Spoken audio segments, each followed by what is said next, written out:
যে ছোট ছোট অভ্যাসগুলো আমাদের পেটের মেদকে জমিয়ে ফেলে এমন কিছু অভ্যাসের কথা আমি আজকে আপনাদেরকে বলবো। এই লিস্টে কিছু অভ্যাস দেখে আপনি হয়তো আশ্চর্য হবেন, আবার এমন কিছু অভ্যাস আছে যেগুলোর সাথে আপনি আগে থেকেই পরিচিত। তো সবগুলো অভ্যাসের কথা আমি যৌক্তিকভাবে আলোচনা করব এবং সমাধান করার চেষ্টা করব।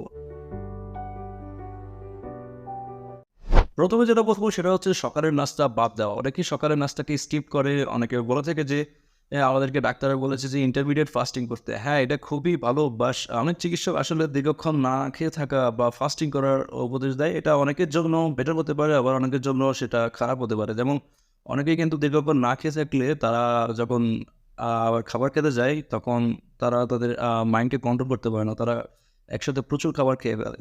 যার কারণে কিন্তু এই খাবার বা অতিরিক্ত ক্যালোরি গ্রহণের ফলে তাদের পেটে কিন্তু মেদগুলি জমে যেতে পারে। তো এইজন্য যারা নিজেদেরকে কন্ট্রোল করতে পারে না বা অতিরিক্ত খাওয়ার প্রবণতা যাদের মধ্যে বেশি দেখা দেয়, তারা কিন্তু দীর্ঘক্ষণ না খেয়ে থেকে তারা টাইম টু টাইম তাদের পরিমাণ মতো যে খাবার খাওয়া প্রয়োজন সেটা কিন্তু তারা খাবে। নাম্বার 2 হচ্ছে আনমনে খাওয়া। টিভিতে খেলা দেখতে, দেখতে বা নাটক, মুভি, সিরিজ এগুলো দেখতে, দেখতে কিন্তু আমরা হাতের কাছে অনেক খাবার-দাবার নিয়ে বসি। এটা আসলে অনেকেই এনজয়মেন্ট হিসাবে দেখে যে আমি খেলা দেখতে, দেখতে বা মুভি, সিরিজ এগুলো দেখতে, দেখতে আমি খাবার খাবো। তো এই সময় কিন্তু আমাদের ফোকাস থাকে খেলা বা ওই মুভির দিকে। আনমনে থাকার কারণে কিন্তু আমরা প্রচুর খাবার আমরা আমাদের মনের অজান্তে খেয়ে ফেলি। আসলে টিভি দেখা বা মুভি, সিরিজ এগুলো দেখা কিন্তু দোষের না। দোষের হচ্ছে যে আমরা আমাদের ফোকাসটা খাবার দিকে না রেখে আমরা প্রচুর খাবার কিন্তু খেয়ে ফেলি। আর এই সময়টাতে আমরা অস্বাস্থ্যকর খাবারগুলো বেশি নিই। যেমন ভাজা-পোড়া জাতীয় খাবার, জাঙ্ক ফুড, প্রসেস ফুড। অনেকে ঝালমুড়ি, মুড়ি চানাচুর এগুলো নিয়ে বেশিরভাগ সময় বসে, অনেকে চিপস, পপকর্ন এগুলো নিয়েও কিন্তু মুভি, সিরিজ দেখতে বসে যায়। তো অস্বাস্থ্যকর খাবার, অতিরিক্ত খাবার গ্রহণ করার ফলে কিন্তু আমাদের শরীরে গিয়ে একটা সময় অতিরিক্ত ক্যালোরি জমে।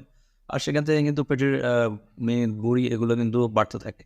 এজন্য যেকোনো খাবার খাওয়ার সময় কিন্তু খাবারের দিকে ফোকাস করা উচিত। আমরা কত পরিমাণে খাবার খাচ্ছি। তারপরে কিন্তু আসলে আমাদের অন্য কাজে কিন্তু মনোযোগ দেওয়া উচিত না।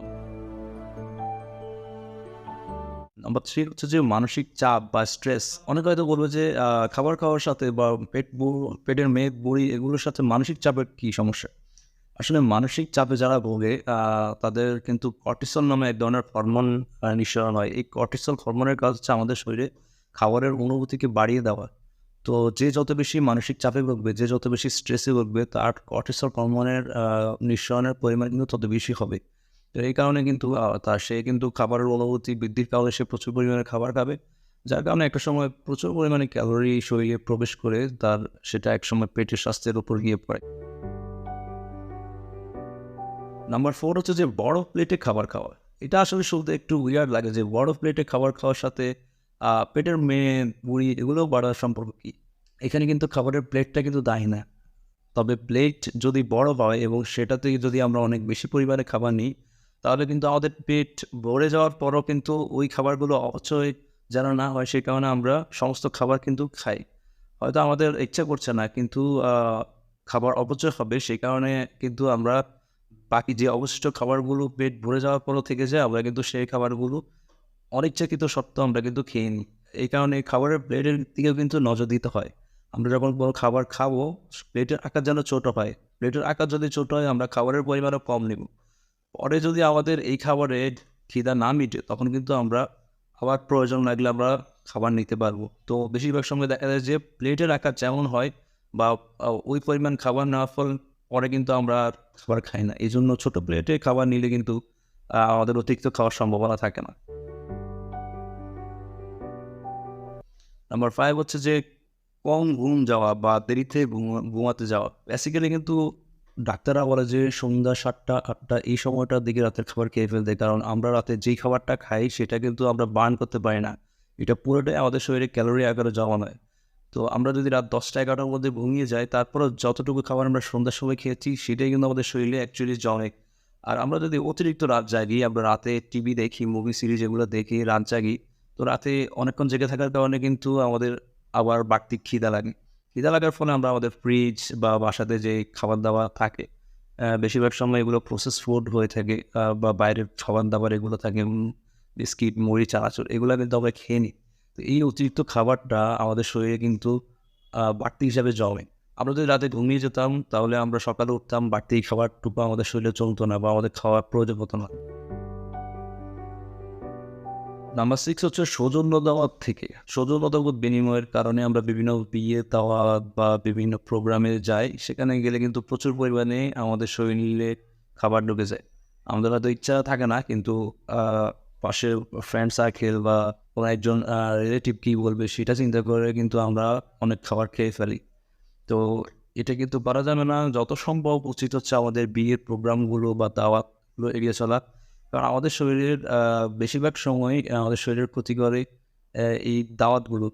যে যত বেশি দাওয়াত খায় তার শরীরে কিন্তু তত অস্বাস্থ্যকর খাবার ঢোকে, তত তৈলাক্ত খাবার ঢোকে।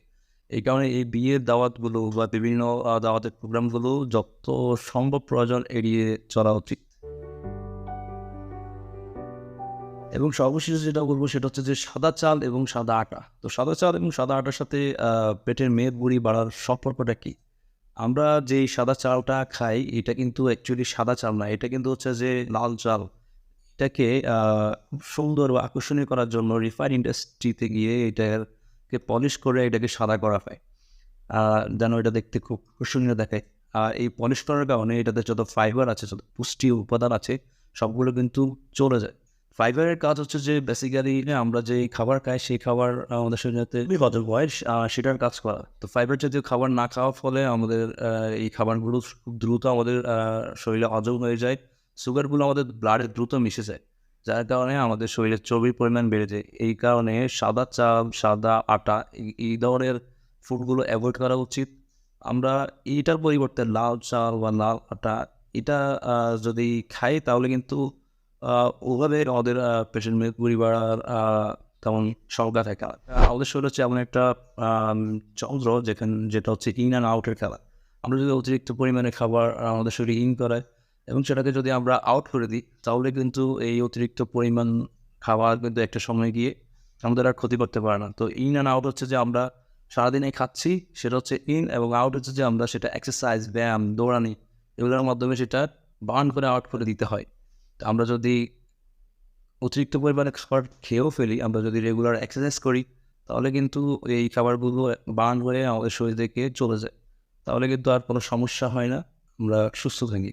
এজন্য খাবার খাওয়ার পাশাপাশি আমাদের কিন্তু লাইফস্টাইলের দিকে নজর দেওয়া উচিত। নিয়মিত এক্সারসাইজ, ব্যায়াম এবং মেডিটেশন এগুলো যদি আমরা সুন্দর মতো করতে পারি তাহলে কিন্তু আমাদের পেটের মেদবুড়িও যেমন বাড়বে না, তেমনি বড় বড় যে সমস্ত রোগ আছে diabetes, heart disease, kidney disease এগুলো থেকে কিন্তু আমরা সমাধান পাবো।